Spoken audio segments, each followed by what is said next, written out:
नीतू सिंह एक ऐसी शख्सियत है जो जुर्म की दुनिया की नहीं बल्कि एसएससी की दुनिया की डॉन है। ये वो मुन्नी है जिनका नाम बदनाम होकर नहीं बल्कि शिक्षा के क्षेत्र में उनके योगदान से हुआ।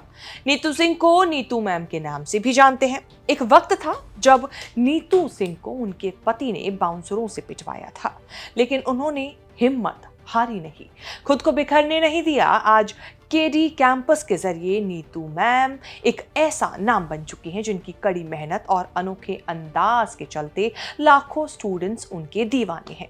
लेकिन नीतू मैम के फेवरेट कांग्रेस नेता राहुल गांधी हैं। वो कहती हैं कि वो अच्छा कर रहे हैं। आज चर्चित चेहरा में नीतू मैम की बात इसीलिए क्योंकि खान सर की शादी में पहुंचकर उन्होंने जो किया है वो चर्चा का विषय बन गया है। और इस मामले को लेकर जब उनसे बात की गई, पूछा गया, तो उन्होंने साफ कह दिया कि अब ऊंट पहाड़ के नीचे आएगा।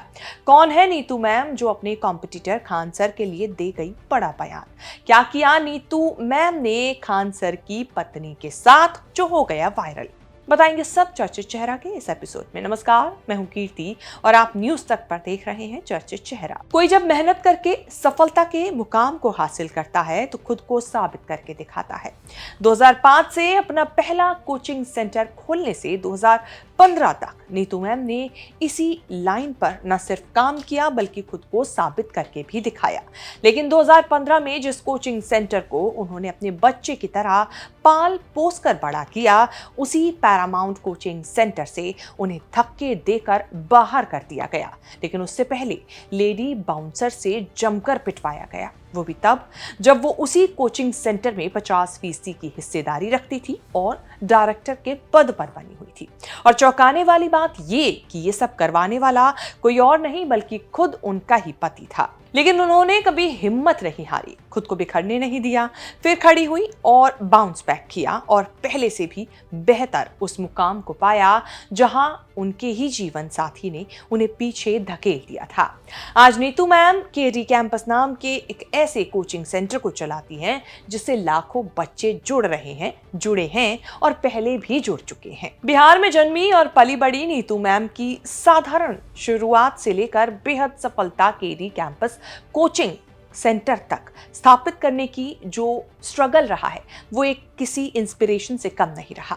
बिहार के एक साधारण परिवार से आने वाली नीतू मैम को अपनी शुरुआती सालों में कई चुनौतियों का सामना करना पड़ा। जब वो केवल 3 साल की थी तब उनके सिर से पिता का साया उठ गया। 6 बहन और 1 भाई को संभालना माँ के लिए बहुत मुश्किल हो गया, तो भाई ने भी हाथ बटाया और घर खर्च की जिम्मेदारी और बहनों को पढ़ाने की जिम्मेदारी उठा ली। इरादा था अच्छी शिक्षा दिलाने का। इसी अच्छी शिक्षा के इरादे के साथ बच्चों को पढ़ाया। नीतू मैम भी गिरिडीह से अपनी शुरुआती पढ़ाई करने के बाद वाराणसी आ गई। फिर आगे की पढ़ाई के लिए नीतू मैम दिल्ली आ गई और दिल्ली यूनिवर्सिटी के कैंपस लॉ सेंटर से LLB की डिग्री हासिल की। लेकिन फाइनेंशियल प्रॉब्लम की वजह से उन्होंने वकालत की बजाय एजुकेशन की फील्ड में करियर बनाने का सोचा। दिल्ली आने के बाद नीतू मैम ने 2005 में पैरामाउंट कोचिंग सेंटर की शुरुआत की। शुरुआत में उन्होंने बसों में धक्के खाए, घूम घूम कर बसों में स्टूडेंट्स तक पहुंचना शुरू किया। धीरे धीरे उनका कोचिंग सेंटर आगे बढ़ने लगा और एक समय ऐसा भी आया कि उन्हें एक सिनेमा हॉल में 3000 लगभग बच्चों को एक साथ पढ़ाना पड़ा। साल 2006 में नीतू मैम की शादी राजीव सौमित्र से हुई और दोनों ने मिलकर दिल्ली में ही पैरामाउंट कोचिंग सेंटर को चलाने का काम किया। लेकिन 2015 आते आते वो हो गया जो शायद नीतू मैम ने सोचा भी नहीं होगा। पति से व्यक्तिगत और पेशेवर समस्याओं के चलते उन्हें उनके ही कोचिंग सेंटर से पिटवाकर बाहर निकलवा दिया गया। लेकिन हार न मानते हुए उन्होंने 2015 में केडी कैंपस की नींव रखी। केडी नाम उन्होंने अपने दिवंगत पिता के नाम पर रखा था। केडी कैंपस ने सरकारी नौकरी की तैयारी करने वालों के बीच बहुत कम समय में ही अपनी पहचान बना ली। एसएससी के तो यहाँ से टॉपर भी निकले। साल 2020 में लॉकडाउन के दौरान केडी कैंपस को भी बंद करना पड़ा। इस मुश्किल वक्त में भी नीतू मैम ने हौसला बनाए रखा। लॉकडाउन में नीतू मैम ने ऑनलाइन कंपनी केडी लाइव की स्थापना की और यूट्यूब के जरिए और ऐप के जरिए बच्चों को पढ़ाना शुरू किया। केडी लाइव यूट्यूब चैनल के 1 मिलियन से भी ज्यादा सब्सक्राइबर्स इस वक्त हो चुके हैं और लगभग 2 मिलियन के करीब वो आ चुके हैं। आज नीतू मैम के पढ़ाए हजारों स्टूडेंट सरकारी नौकरी में लग चुके हैं। वैसे पढ़ाने के अलावा नीतू मैम हर महीने जरूरतमंद परिवार, अनाथ और बुजुर्गों की मदद भी करती हैं। उन्होंने पैराडाइज चिल्ड्रन होम की स्थापना की है, जहां वे अनाथ बच्चों को शिक्षा और आश्रय प्रदान करती हैं। इसके अलावा वे केडी चैरिटेबल डिस्पेंसरी के जरिए भी लोगों की मदद करने का काम करती हैं। इस वक्त नीतू मैम की चर्चा इसीलिए हो रही थी क्योंकि वो खान सर की रिसेप्शन पार्टी में पहुंची तो मंच पर पहुंचकर नीतू मैम ने खान सर की बीवी का घूंघट कुछ इस अंदाज में हटाया कि खुद खान सर भी मुस्कुराने लगे और वीडियो सोशल मीडिया पर वायरल हो गया।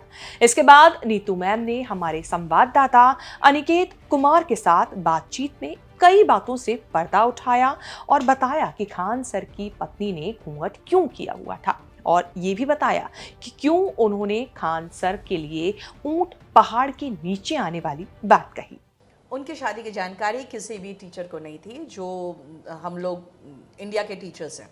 बाकी उनके परिवार वालों को होगी, बाकी किसी को कोई इंफॉर्मेशन नहीं था। शादी का इंतजार था आप लोगों को? यंग थे? नहीं, होना तो चाहिए क्योंकि मुझे था कि इनकी जब शादी होगी तभी ऊंट पहाड़ के नीचे आएगा। उसके बाद तो मैंने स्टेज में चैलेंज कर दिया कि अब जरा लड़कियों के बारे में बोल के दिखाइए फिर मानो। हाँ, आपने जो बात कहा मैंने भी कई बार देखी है और हालांकि मेरी भी इस मुद्दे पे बातचीत हुई थी उनसे। खान सर जब लाइव क्लास में जब वो पढ़ाते हैं तो मजाकिया अंदाज में कई बार वो लड़कियों की टांग खींच देते हैं। तो मैंने तो वही कल कहा कि अब देखूंगी कितना लड़कियों के बारे में बोल पाते हो। खान सर का क्या रिएक्शन था? ऑफ कोर्स वाइफ आने के बाद एक मर्द का रिएक्शन क्या होता है तो आप समझते हैं, जैसे मैंने कहा ऊंट पहाड़ के नीचे आना। उनकी दुल्हनिया से आपने मुलाकात की, बहुत लोगों ने देखा, कैसी लगी खान सर की दुल्हन? आपने देखा कि नहीं देखा, क्योंकि वो घूंघट में थी? सबसे पहले ये बता दीजिए। देखिए, सबका था कि खान सर की वाइफ कैसी देखने में।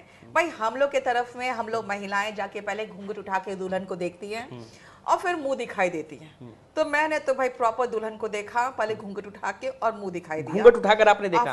वैसे आपको बता दें कि 2023 में इससे पहले हमारे खास शो मंच में नीतू मैम ने राहुल गांधी के लिए भी कई बातें कही और बताया कि वो अच्छा कर रहे हैं।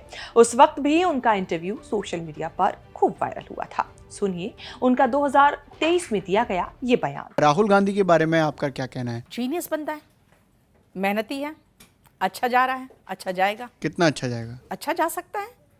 देखिए बात क्या है कि आप एक एजुकेटेड पर्सन को अगर आप मीडिया ट्रोलिंग से या एक सोशल मीडिया ट्रोलिंग से आप उसे कुछ साबित करने की कोशिश कर रहे हैं तो गलत कर रहे हैं। आप उनकी मेहनत देखिए, अच्छा जा रहा है, मैं मानती हूँ अच्छा जा रहे हैं और उनको समझ है अब पॉलिटिक्स की। अब है मतलब कि पहले नहीं थी, या भारत जोड़ो यात्रा वगैरह के साथ साथ ये जो एक तरीके से जमीन पर उतरे? कई बार ऐसा होता है सर कि किसी का एक तूफान चल रहा होता है, उसमें सब उड़ जाते हैं। अब मोदी वेव की बात कर रही हैं? हाँ, तो मैं कह रही हूँ मोदी वेव में वो उड़ गए, अब उन्होंने अपनी जड़ बना रहे हैं, वो अच्छा कर रहे हैं। मोदी वेव चला, उस वेव में सर अच्छे उड़ गए। तो राहुल गांधी अगर उड़ गए तो आपको पता ही है कि एक वेव जब चलता है तो सब उड़ जाते हैं।